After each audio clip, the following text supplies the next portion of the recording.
أهلا وسهلا بحضراتكم في درس جديد من قناة ريمين كيمي أو قناة مصري.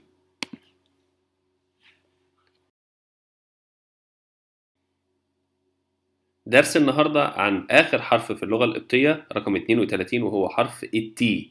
حرف التي ده حرف مركب بننطقه ت ويه مع بعض، تي زي ما هو كده، غير الطاف اللي خدناه قبل كده. حرف التي ده من أصل ديموطيقي، من أصل مصري قديم. يبقى عندنا الشاي، الفاي، الخاي، الهوري، الجنجل، الشيما، التي ده آخر واحد في السبعة اللي من أصل مصري قديم. بننطقه ت ويه مع بعض. ناخد أمثلة. تي سنتي، تي سنتي يعني أسس. تي هو تضرع.